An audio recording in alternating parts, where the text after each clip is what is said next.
Podtacular, the unofficial Halo Universe podcast, presents episode 623, A Glimpse Ahead, recorded live on April 6th, 2018.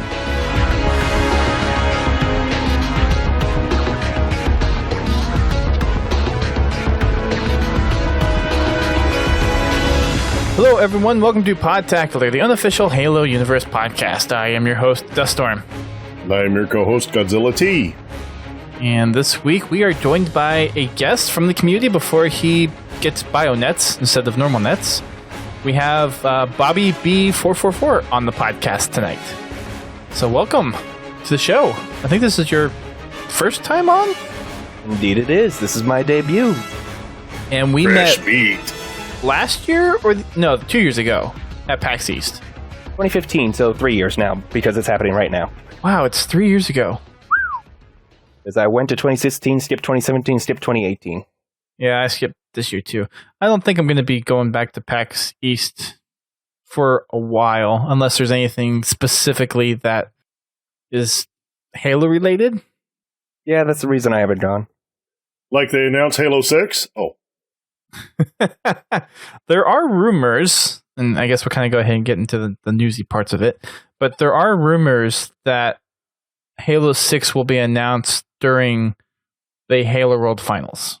There's rumors. I'm not sure how founded those are, but Drax and Haas were kind of teasing it over the last week on Twitter a little bit. I don't know. I still have a feeling it's going to be around the E3 timeframe. I don't know why they would do it out of the cycle unless they're trying to get people to watch the stream, in which case maybe I could see that. Regardless, Halo 6 announcement will probably be this year. I don't know. What do you guys think? Oh, I'm sure we'll hear something this year. I just don't know what. Yeah, I agree. Most likely, I would bet that they would go with the E3 because it's E3. That's the big announcement. I mean, if they were to do it at the World Championships, that makes some sense just because that is the Halo fans and all that. Plus, it's also a more separate announcement, so it doesn't get buried under the clutter of announcements of E3. So, I can see the reasoning for those rumors. But another thing that I think they've struggled with too is having those exclusive things for Xbox at E3. And I think there's going to be a lot more emphasis this year because if you see all of the responses from kind of last year's, it was a little on the meh side for the Microsoft conference, and Sony just blew Xbox out of the water. So I think if they wanted to have a good showing at E3 this year for their press conference, they probably want to keep Halo there. Yeah, makes the most sense. So for those that are listening to us either post or watching on Mixer right now, we are again doing Fraggin' Fridays and the podcast at the same time because I was on traveling this past week for work and I just got back literally a couple hours ago. So we're doing everything on Friday, and since Fraggin' Friday is on Friday, we kind of mix it. Okay, last game. Or sorry, I'm already messing up. We did okay last podcast, and obviously we're kind of already failing at it, or at least I am. Well, I guess I did most of the talking, so it was okay. Last week I got to be so loud. Now I have to be very patient with my words and not do so many call-outs. Just I'm the loud one during game nights. Yeah. You like to keep us well informed. So one of the reasons we have Bobby on is, as we kind of mentioned last week, there was the Yappening. And if anyone watched us on Sunday, we had a stream where Bobby and I were playing more of our legendary run. But we kind of mixed it up a little bit because there were a couple of VidMaster achievements that were a little bit easier to get while the Yappening was happening. That's kind of funny. The Yappening was happening. I wasn't even playing that before I started saying that. But we were able to get Bobby's last two achievements, which were VidMasters. Well, once my second one pops, still hasn't popped. Yeah, it's glitched a little bit, but I mean, you technically got it, so at some point it should unlock. At least I have a good feeling it will. Oh yeah, same here. Because I had that happen with me with MCC for one of the achievements. I unlocked something and I didn't get the achievement for 3 days. And MCC was renowned for that. We've already had that discussion. Halo's a little buggy at times, but that's okay. So yeah, we did the achievements during the happening instead of our normal legendary run. Although we did do one mission of Awakening We did Hold the Line. Nightmare. Which one was it? Hold the Line. It was the Hold the Line. second one in where you're Pavium and having to hold back against the flood. That's right. Oh boy, those resource limits. So, what was your experience with doing it during the happening versus you said you practiced before actually doing it, so you knew what we were supposed to be doing? Yeah, I did a few practice runs solo just to refamiliarize myself with that level, just because for me that's probably one of the most annoying legendary levels of Halo Wars 2, because you're so limited on your resources from the get-go, and you only have the mini base to work with for resource generation. It makes it much more difficult to actually build an army to defend, especially when the Flood are so constantly attacking. It also changed up a few things kind of in our favor and not in our favor too. Oh yeah. Because a lot of the leader powers that required energy didn't require energy anymore, and some of the unit builds didn't require as much energy. And I don't remember if they said it was going to affect campaign or not. I think it was only supposed to affect Mission 9, really. And that's what's interesting, though, is I went through Mission 8 through the finale, and I didn't notice any campaign-specific tweaks. The only tweets that I noticed were the leader powers, which happened throughout globally. Not just campaign. I couldn't find what exactly they were talking about when they said they changed Mission 9 of the campaign. Maybe they meant to change some stuff and ticked the wrong checkboxes and made some things happen, made some things not happen. Maybe, because I even tried looking up on YouTube earlier today, being like, did anybody record anything specific about the campaign? No, I couldn't find anything about the happening campaign change. Well, we have a VOD of the stuff that we did. Indeed we do. Well, I was able to download. Yes, it was a lot of fun, though. And Bobby has been so helpful on helping me get through the legendary stuff. I try. And I think GT's in the line for being helped at some point. Is that right? No, actually, I'll just solo it. Oh. Good luck. It is a challenge. Well, GT's a lot better at the RTS stuff than I am, so I have faith that he can do it. If you say I've been getting better with playing with you and that I could actually do as well as you say I'm able to do, then I have a feeling GT probably could pull it off, at least after a few tries. But that's just me. So yeah, we're probably going to be wrapping up the legendary run this weekend, if not this weekend. Well, it should really be this weekend because next week I'm going to be in Seattle for the Halo World Finals. And I believe that's when I'll be moving officially, finally. World Finals and finally moving. There you go. So speaking of the World Finals, we did hint a little bit last week at the results of Columbus.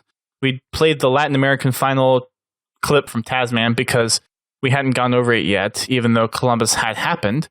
But we are ready to play the little clip for the Columbus finals. So with that being said, Tasman, take it away.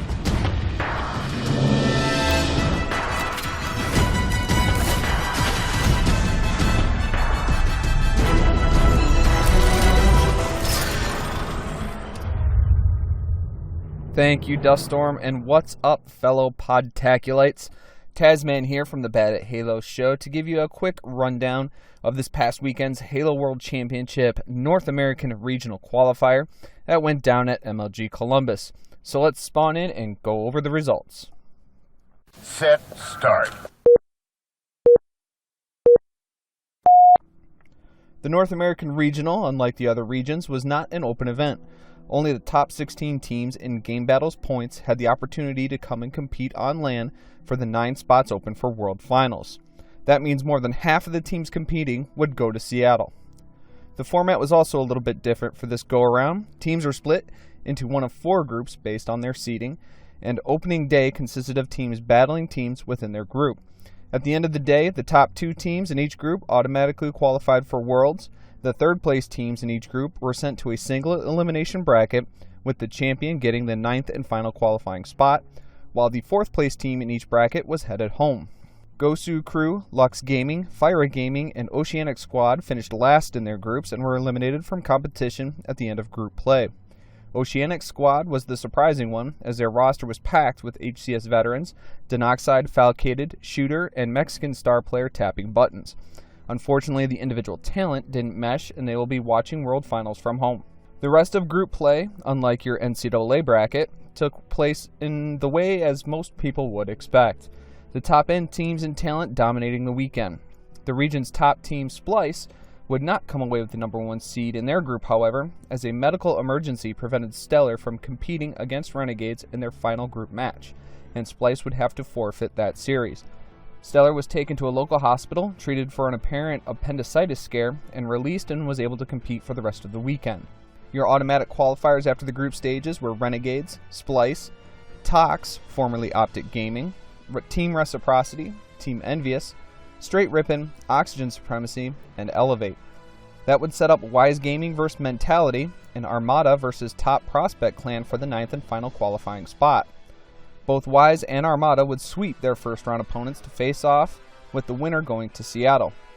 Wise Gaming came out flying and never looked back in this series, despite Armada's stacked roster of Baby J, Contra, Predevinator, and Monsters returned to Halo.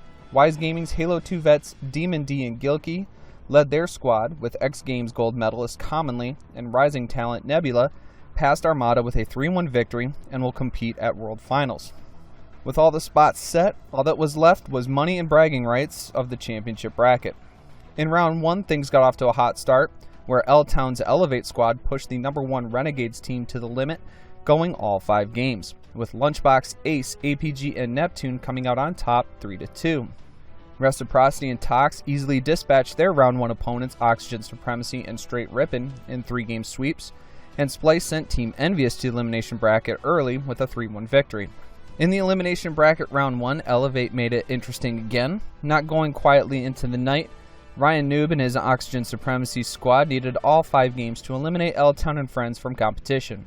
Team Envious then had a scare from Straight Rippin', going down 0-2 in the series and on the verge of elimination in Empire Strongholds, down by as much as 30 points. Envy came storming back to take that victory away from Rami, Musa, Dastroid, and Nemesis, and would complete the reverse sweep and get the relief to remain in the tournament.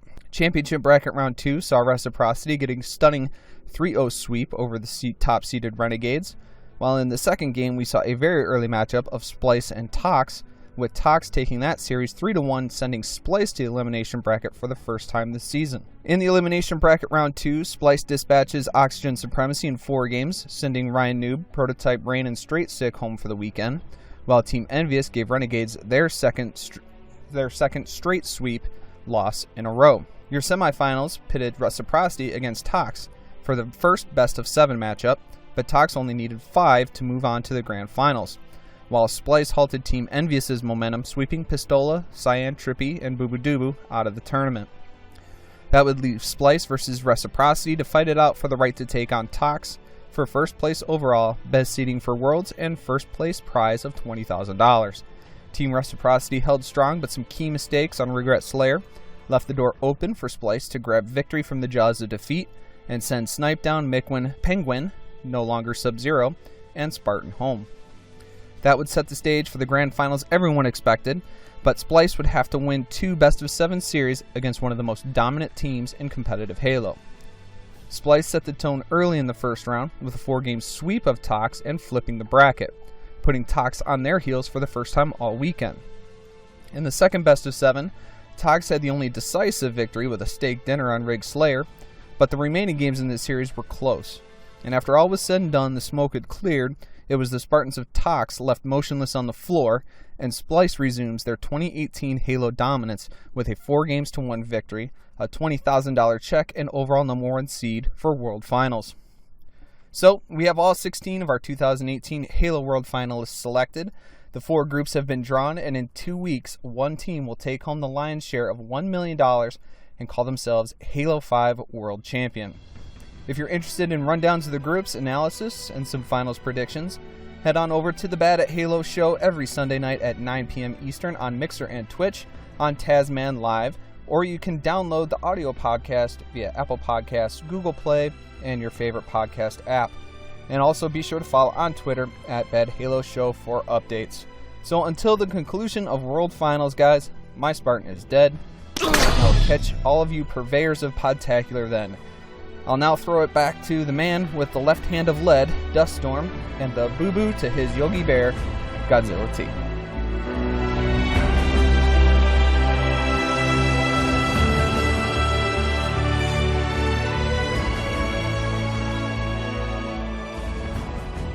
Okay, so now I'm Boo Boo?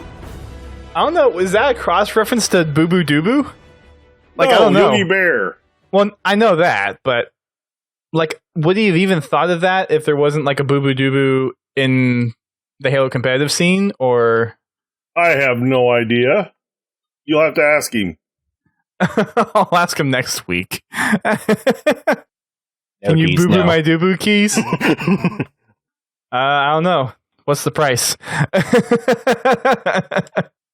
Thanks, Taz, again for doing these.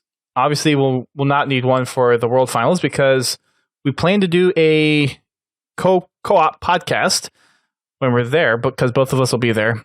I haven't checked to see if there's any other podcasts that are going to be there, but if there are, it'll likely be the case where we'll all team up and do one big podcast to recap the whole event. So, but yeah, Tasman will be on the next show, which we'll do kind of in tandem together this coming weekend.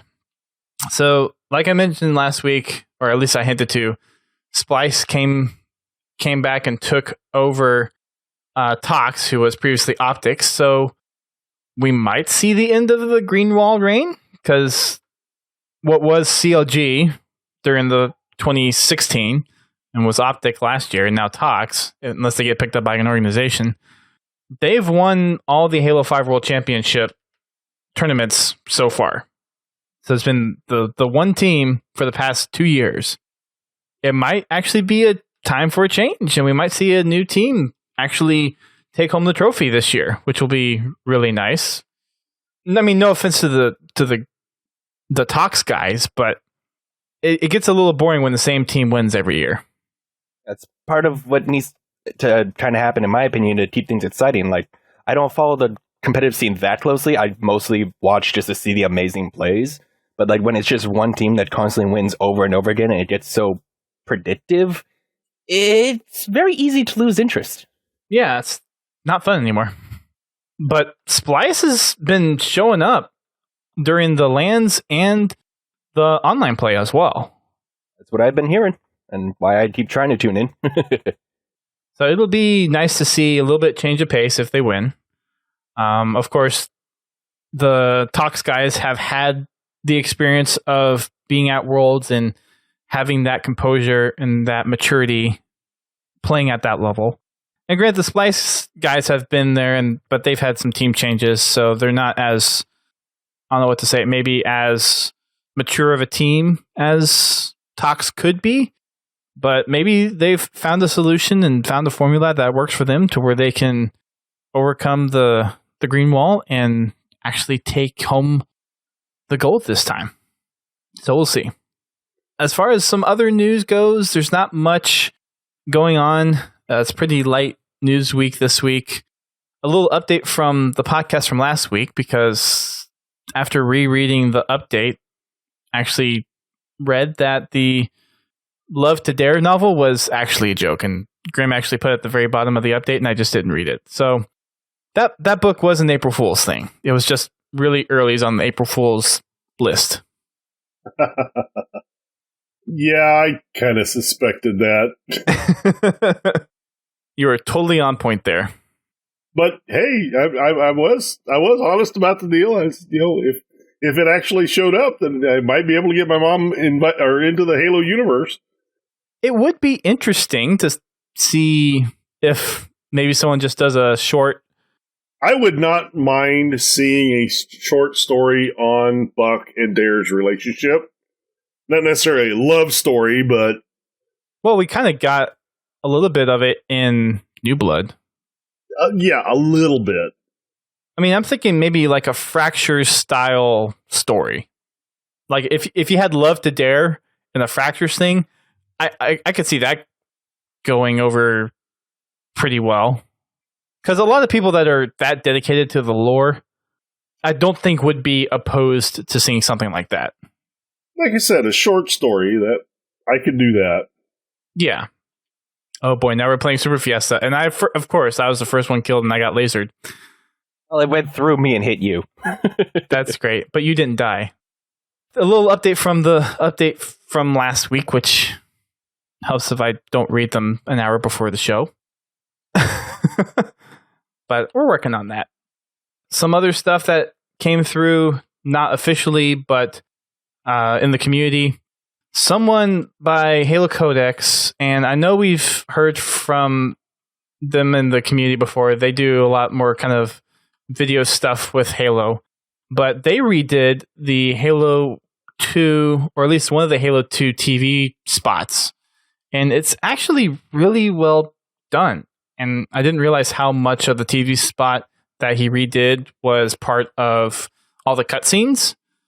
Halo Codex was able to take all the cutscenes that were remastered by Blur for Halo 2 Anniversary and basically remake shot for shot the entire TV spot. And it looks awesome. I'll post a link in the chat for those that haven't seen it, that are on Mix right now. But if you haven't seen it, Halo Codex also put up a comparison video of the one that he did to the one that was released back in 2000. What time was that? 2003? No. Well, the TV spot, well, yeah, maybe 2004, because it would have been close to the release. It is really well done, and it's pretty much shot for shot. Granted, the angles are a little bit different because the blur angles are a little bit different than the ones that were done in engine for Halo 2, the classic. But other than that, that's kind of like the most newsworthy thing this week. Saving everything up. Yeah. If you guys haven't had a chance to check that out, it's at Halo Codex on Twitter, and I believe the YouTube is the same. But it is definitely one of those things that it's nice to see the community taking some kind of old style stuff and putting a fresh new spin on it. Next up is the what do I have planned for next? Because it's really light news week. Oh, that's right.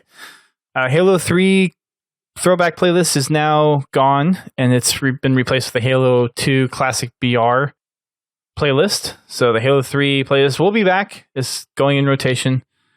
But there's been a lot of good games on it. I know I played it a couple of times, and I think we played it a little bit last week during the podcast. We played a little Halo 2 BR Classic during this show as well. We're now playing Super Fiesta.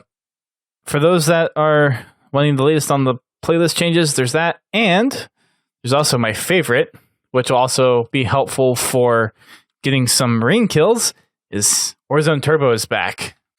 And boy, do we need those Marine kills. Yes, we do. Although it's not the lowest one that we have, but it is one of the more difficult ones to get. It's one of the most difficult numerous. Just by the sheer numbers. Yes, for sure. So for anyone that's in our Spartan company or wants to be a part of our Spartan company, you can head on over to podtacular.com/company and then request to enlist. And one of us will approve you between GT or myself. And then we'll also get you guys in on any games that we're doing, like right now for Fraggin' Friday. Or if you see one of the company members online, just hit them up to play some Halo 5 and let's get some Warzone commendations done. Because those Marines are really pesky. Especially when most people don't play Warzone these days. Yeah, at least Warzone Turbo kind of helps curb the overwhelming advantage that good squads will get in doing classic Warzone. So at least the Turbo makes it fun. And at least I enjoy Turbo. The people that spam everything. It's just who can spam more. And it's, I guess, knowing what to spam. True. Because that's the big thing for me. It's like, okay, I can use... And it depends on how the game is going. Because if the game is going... Ow, that hurt. If the game is going well, then I'll just use some of my other Rex that maybe not... that I don't use as often. And kind of go easy and just use up some Rex to play with some other weapons. If there's games that were kind of down a little bit, I know there's other weapons that I have access to via Rex that I don't normally get, and I can just call those out on the whim, and it makes it Sadly, it makes it feel a little bit more even than the normal Warzone experience. In a lot of cases, yes. I mean, the Warzone experience itself, I think, was a really cool idea to introduce into Halo 5. I think Halo 5 is a good place to do it. It's just once people learned the system, it was done for. Hopefully that means they can go back and fix some things afterwards with Halo 6 if they decide to keep Warzone. I mean, overall, I think it's fun. Oh yeah, it's pretty much my main game type, honestly. I don't do much arena. I'm mostly a Warzone person at this point. Maybe make it Battle Royale-esque and make it bigger? Maybe? Since that's the whole Do we have two thing on the answers? block? Yes. I had one earlier. Possibly. We have two now. Because you killed the guy that killed me with his. Yeah, that's crazy. 2 answers on the map. I mean, what do you guys think? Do you think... I mean, I can see if they can make some tweaks to Warzone where it's not as unbalanced as it has been for Halo 5, then I think Halo Warzone could stick and be a thing. Nope, you're not going to ninja me, I honestly dude. don't know how in the world you would even balance Warzone. For me, it also started off fairly balanced in the beginning, but then from so many weapons being added over time, and especially once people realize perks about different types of weapons, like how to use the plasma caster or just how the Hydra changed since the beta, it's an impossibility to expect a perfect balance across everything, especially with so many elements. And as well as on maps, like I can't remember it was introduced during the Firefight update. I think it's Battle of Noctis? No. No. I I know which one you're it's talking got about. the temple in the middle. It's got the 2 garages. Sanctuary, or not Sanctuary. Well, that's one of them, but Sanctum. That might be Sanctum, it. yeah. Yeah, Sanctum or Something Sanctuary. something on Sanctum. Like on that map, 90% of the matches I play, whoever controls the temple in the middle first wins the game. Just because of all the bosses spawning up above. It's also very heavily based on map design. I love March on Stormbreak so much because that one to me is much more of a tug of war, and you can actually flank the map and take something from the other side if you're a sneaky player. And I think that's actually an issue with a lot of the things with Halo 5. And I think the mechanics are great, but the map design leaves a little to be desired. And a lot of people, I think, agree with that. Well, yeah. I mean, overall, as a package, I like the Warzone. It's really geared for the people that have a large group of people to play with. You know, Even it's then, though, really taken the place of BTB. which In some ways. sucks because I think proper BTB was, well, it kind of was tossed out the window because they left it up to the forgers and the community. No offense against the forgers, but they left it up to the community to kind of foster the big team stuff. And I think they left a whole big part of the core Halo experience because look at LAN parties back in the Halo 1 and Halo 2 days. You would have up to 16 people playing, and that was your dedicated fan base. Is you have people bringing over TVs and Xboxes and having this giant party. That at its core is the casual Halo experience, and they're just like, no, we're going to focus on the competitive stuff, and you guys can take care of yourselves. Mechanics wise, I do think that the focus on the arena and stuff was a good thing to do. It's just not what they should have focused so heavily on. So I don't think the mechanics is actually bad for a big team. It's just they need maps that are specifically designed for a big team that the developer builds. And well, okay, let me rephrase that a little bit. I do agree there are some mechanics that are made that were more targeted towards the 4v4 because maps are having to be so much bigger now because of sprint and armor abilities and whatnot. So there is a little bit of that. At the same time, the developer is making the mechanics. They can account for that the best. I mean, granted, the community could after a little time of maybe figuring it out. The developers know the game the best. They should be the ones making the maps, and then the community can kind of take that idea and run with it and then make their experiences and kind of supplement what they've done. I don't know. I just think there's a big part of the community that was left out with not having specifically made maps for Big Team from 343.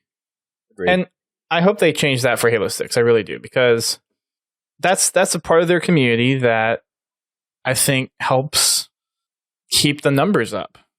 That's one of Halo's greatest upsides and weaknesses as well, is because they have so many different types of audiences for them to try to appeal to. It's going to be difficult, like especially in the last big weapon change, how they tweaked the battle rifle. I loved it for its range because of Warzone, but with them making it so much more focused on a closer play, it's not really able to be used that well in Warzone. I always swap it out for the Halo 2BR immediately once I hit level 4. Well, I do that just because all the tweaking they've done on the battle rifle. So it's nice to have the Halo 2 BR playlist now. Because you have that one rifle that hasn't changed since Halo 2, really. Except it's a little more accurate because it's HD compared to the standard definition of Halo 2. Well, it even feels more accurate than Halo 2 Anniversary and MCC. I don't know if that's just specifically because of the pixel density, or if it's for some other reasons that they kind of changed the mechanics a little bit. Yeah, the burst is very clustered together rather than spreading out or having the later change, the insane recoil it has now. I'm so used to being able to enter or aim at like upper center mass or even at the head, and with my shots able to hit if I keep the tracking up. Whereas now, if I aim at center mass, my last bullets half the time will just go way off to the side or past their head. And I'm kind of seeing a pattern here in our discussion is the sandbox is just way too big now. There's so much variety that they can't keep it all contained. There's so much variety that they have to try to continually balance it, where in Halo 1 and Halo 2, there wasn't that much. I mean, you had, 9, 10 weapons in Halo 1? And how many do you have in Halo 5? I believe it's 99 under the rec menu for unlocked weapons. I think that's just power weapons. Oh, jeez. I didn't even realize it was that big. And all the loadout variants. That one I think is over near 200 with how many different versions of each one there are. I'm just talking about base weapon. As for standard, that's a good question. I think it's in the 20s, 30s maybe? Oh, I'd say close to 40. Especially with them adding so much. Yes. Yeah, it's just with the variety that they've added to the game, is it even possible to have something that can be set up and balanced and not have to be tweaked as much? Another conversation that could be probably saved for a whole another podcast. Or series. A series of podcasts? Oh, geez. Talk about the balance of the weapons, talk about the balance of the armor abilities, talk about the balance of the map design. Vehicles. I guess you could make it a whole series of things. Well, there's bound to be some dead space between Worlds and E3 probably, so maybe that'll be some podcast discussion. Get like a roundtable discussion going on or something. Enough on that tangent. Sounds good. Unless, GT, you have anything to add to that? No, we could keep this discussion going for hours, and we have in the past. Maybe as Halo 6 is coming up, it actually probably would be something to talk about. Get some more people on, get a wide community array of people from campaign to multiplayer to competitive, and see what people's thoughts are on what should be changed, if any, or what at least should be considered. I mean, as far as, the one thing you also have to look at is, they have a lot of weapons, but without the sandbox that they currently have, we would not have Super Fiesta. That's true. And Super Fiesta is hella fun. Yes. I mean, it's a good way to kill, I don't know. Hours. Probably, days. Yeah. There's nights months? I kill hours in Super Fiesta. I may never win a game, but I spend hours in it.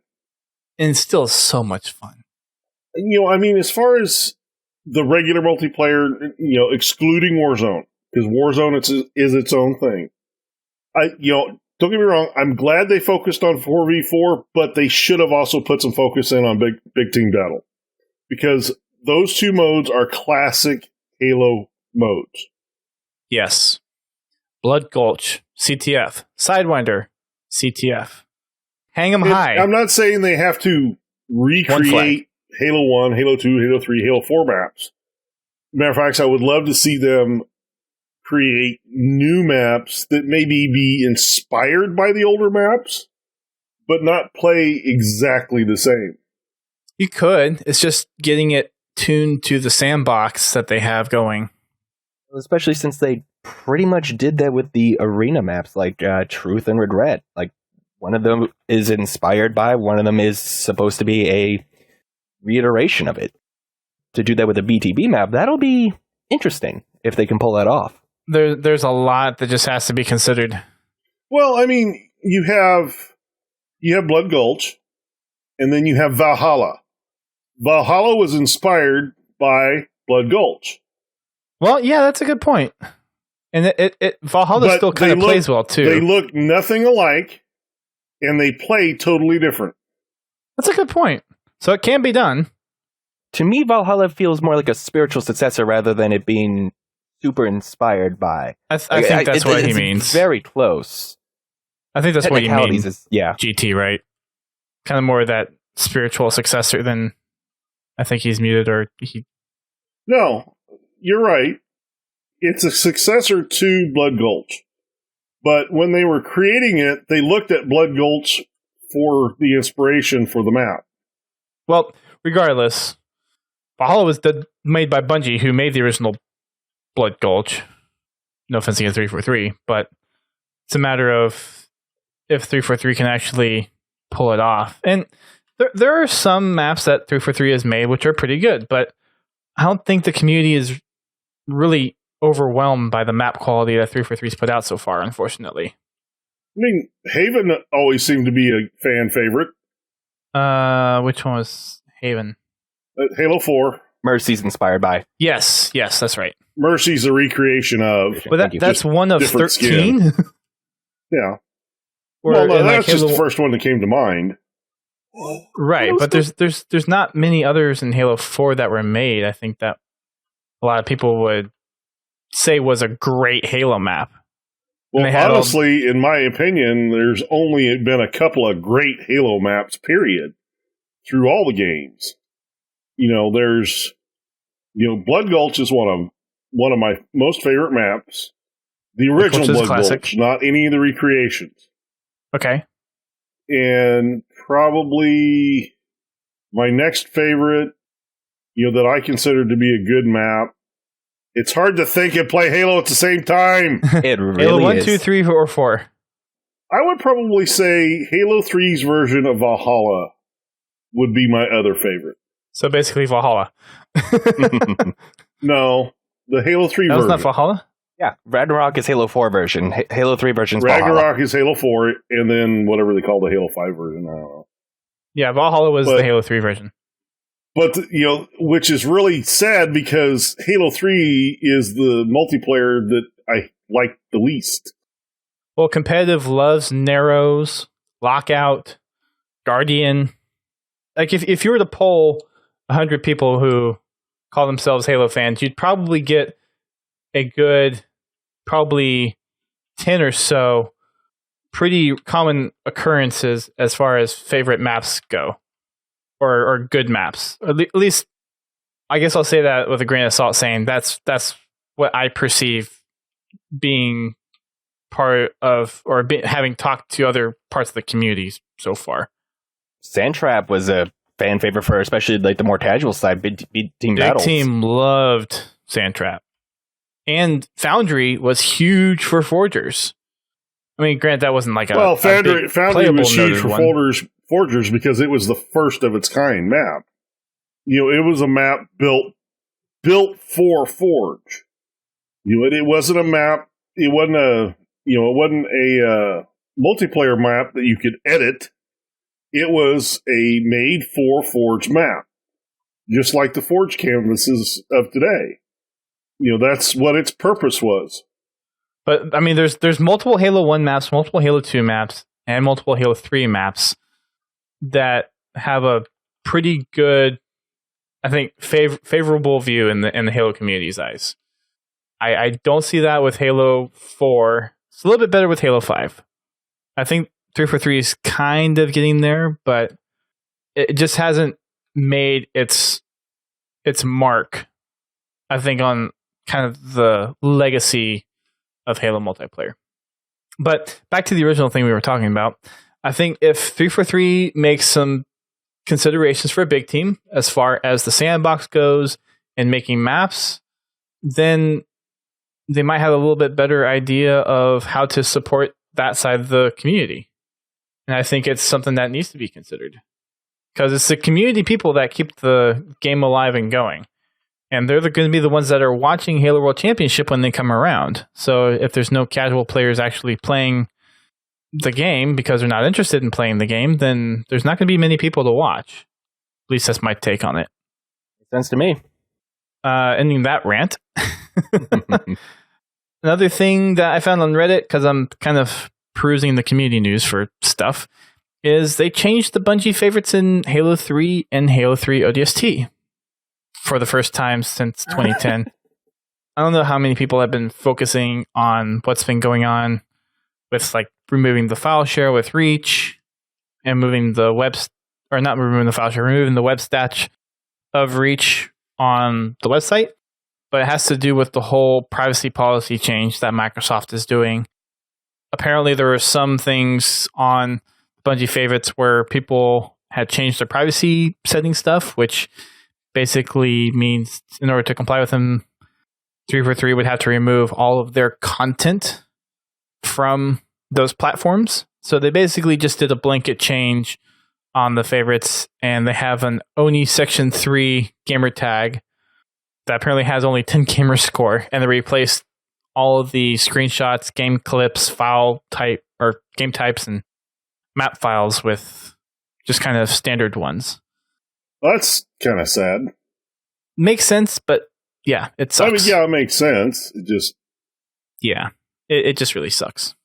I mean, people aren't actively creating for the games anymore anyway, so it's not like they could put, a rotational selection of maps in. It would be nice if those could just transfer from the legacy to the new stuff. Yeah. 343? Although they did say back when MCC was coming out that there were reasons why they couldn't do that. Oh, I'm sure there's lots of reasons. Just with the change of resolution would probably just break every map that had been created. Well, it has to do... Especially Halo 3 maps. Has to do with the pixel density, the upres of the textures, going from 30 frames to 60 frames. Yeah, unfortunately, there's a lot of things that had to change because of it. They can just write an import tool or something, right? Yeah, sure. How hard would that be? Although, maybe if what they're doing with MCC now, maybe they could change some stuff. I mean, it wouldn't be too far-fetched for them to maybe change something like that. Well, it depends on the code, I guess. Well, it depends on the community's interest for it, too. I don't know how big of a community push there is for something like that. There could be one, but I just don't know if there is. 343, if you're listening, that would be nice. Just saying. I know it's been discussed in the past. I know it's probably not as much of a sticky point now, but it would be nice to have some of those game types transfer over and not have to be completely recreated. Especially some of the race stuff for Halo 3. Because the first custom I remember playing, I don't know if you guys remember this, the Bungie 500. I might have played it once, but I don't remember. It was, they used, what was it, VIP? There was some game mode that they used. Yes, VIP. Okay. To basically have a checkpoint and then going through the gravel lifts where we couldn't go through it, that kind of thing. Yeah, you know what I'm talking about. I'm assuming most people know what I'm talking about. But it'd be nice to have some of that stuff, if it's possible. We'll see. Last thing I have on the docket is Jeff and Kenneth Peters had another Halo lore stream on Wednesday. And with me being on leave, I couldn't watch it, but they were talking about the Halo array, which I think was kind of more of the stuff that was presented on during the Halo community date last year So I don't think it would have been much new stuff. I'll watch it at some point eventually. Bobby, GT, did either of you guys get a chance to watch it? I watched a little bit of it, not much. Anything earth-shattering on there? Not extremely, no. Okay. Yeah, I was only able to catch part of it, so. I'll take a look at it at some point before the next episode and see if there's anything of note in it. I do know there was some stuff that was released. I think Toa Freak did a video on the Halo Array after the little presentation that we had of it last year. So it'd be interesting to see if there's anything new covered that he didn't cover in his video. So if there is, maybe we'll talk about it. But otherwise, it's probably just, if people were there to see it, that's probably cool. Otherwise, probably just worth kind of glancing over a little bit. And that's really all the news to report on. There's no new update. At least there wasn't when we started this podcast. And I'm not expecting anything until we go to Worlds next week. So I think that's pretty much it for now. Pretty light week, which will be nice for us playing Frag Friday right now because it is, like GT has shown, hard to talk and play at the same time. Well, it's not so much. It's not so much hard to talk. It's just hard to compile sentences. Yes, but that's part of talking, right? I only have so much brain power to work with. Get on my level. That's going to be it for us tonight.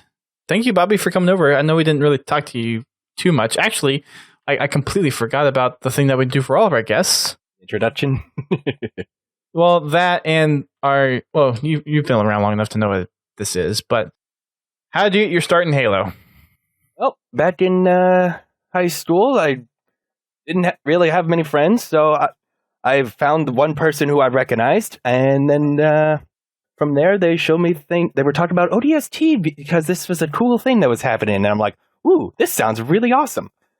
So then from there they introduced me Red vs. Blue, and I got started on that. I had a friend that almost even went to MLG stuff as a competitor, and I just got really into the game. I loved the story. As soon as I could, I got Halo 2 on the PC because I didn't have a night spots, and next time my birthday came around, I used the money to get myself a 360, and rest is history at this point. So that's interesting because a lot of the guests that we have on got their start around Halo 2, Halo 3, even Halo 1, but you were a little bit later and you got in on Halo 3 ODST instead of one of the kind of, I guess, more traditional Halo games, I guess? Yeah.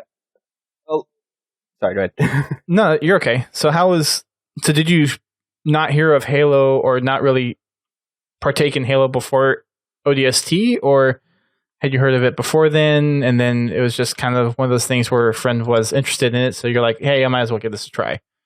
I had never heard of it before 2009, but that's because with my upbringing, I was more limited, and like there's our guidelines on the games for a reason. So when I learned about it, like one of the things I had to do was research why is it rated M, and after a convincing thing with my parents, showing I was mature enough to do it because I was like 15, 14, so technically I was under M or whatever it was. I did the research, realized I could handle this, and showed my maturity, and I got to play Halo 2 because I just got on a laptop, and Halo 2 for PC was $20, so I'm like, I'll go with this. Nice. Please, please, please, Mama, please, please, please, please, please, please, please. Right. Not quite. Close, but not quite. So, I'm guessing you started with the Halo 3 ODST campaign, as far as the story for Halo goes. Oh, Halo 2, because Halo 2 Vista.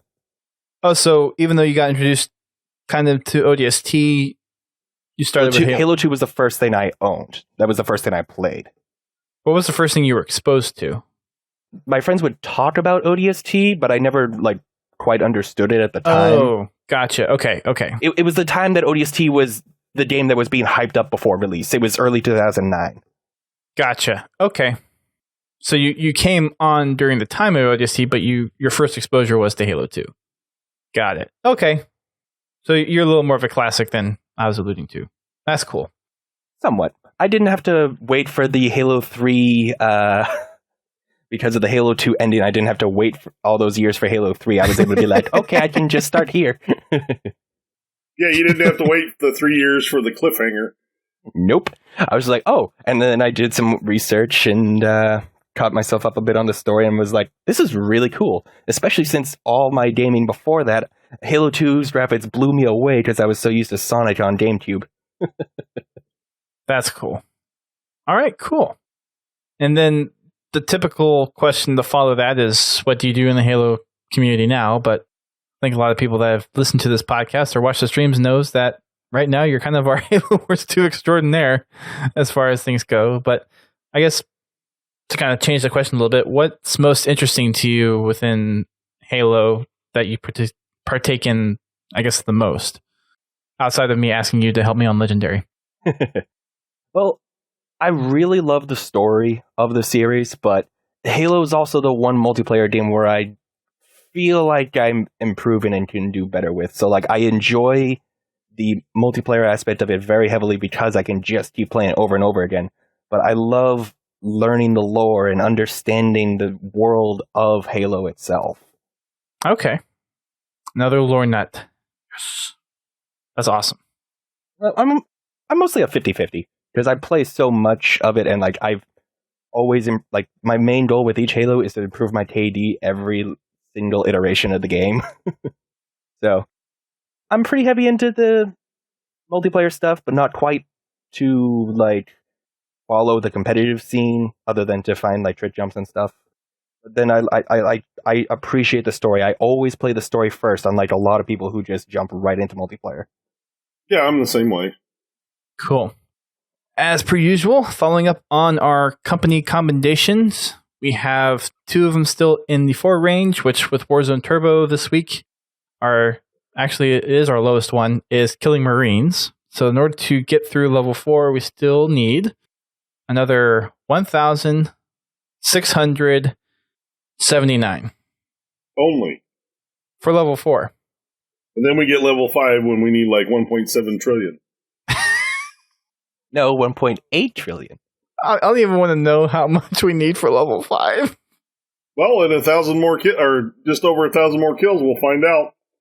So the one commendation that has the most required out of the other ones that are level 5 right now is standard issue, which is kill an enemy Spartan with a standard weapon, which is 388,000. I don't think it's going to be that high, but that'd be, I guess, the most it could be. Oh, it's a lot. You know, I am truly amazed that we have not completed that one yet. Let's remember everyone calling in power weapons, I guess. Anytime that they can, because this loadout weapons, like, you have to get the kills with the loadout weapons specifically, and that is a very high number per level. Well, I wonder how many people on our Spartan company are actually active Halo 5, because there are some people that I keep on there just because they're kind of like legacy Podtacular people. And there's some people, whenever I go to do Purge, they're like, they play 3 or 4 games every month, and that's it. And most nights when I'm on, I click over to the Podtacular tab, and I'll see maybe 1, maybe 2 other people on, other than when it's a game night like this. Well, I mean, the standard issue, don't the arena kills count towards that too? Okay. In arena, you're gunning for those power weapons, and when you can't get them, then but you don't always get them. You just gotta be able to get the kills when you don't have the power weapons, and they do. It's a challenge, but it counts.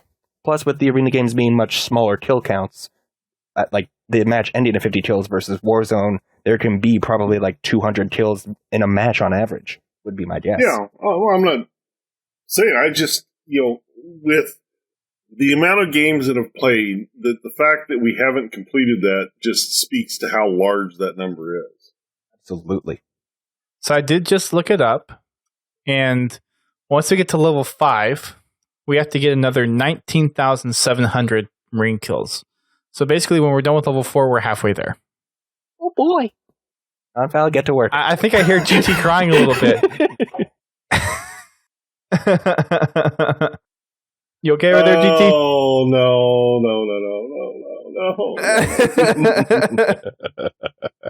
Thanks, Keys, for the Bon Jovi reference. Someone had to do it. Usually Keys. He's on point tonight. He's been posting up stuff in the chat like crazy. Because I've been audio this time instead of in the text version. I usually drown everyone out. It's all good. All right, so that's going to wrap it up for our show tonight. Thanks, everyone, for either tuning in to us on Mixer or for downloading us through your podcast app. You can check us out on our social media platforms. We are on Twitter, Facebook, Instagram, YouTube, Twitch, Mixer, Smart Company, Xbox Club, all that fun stuff. If we have it, just search for Podtacular on whatever, and you will find it. Also, make sure you check out our podcast network. We're part of a group of gaming-specific shows, including Critscast, The Learning Cliff, Podcast 76, Guardian Radio, Work in Progress, and How to Murder Time. You can find more information about all those shows over at thepodcast.com. Bobby, thanks again for joining us while you still have or normal nets until you downgrade to Bionets.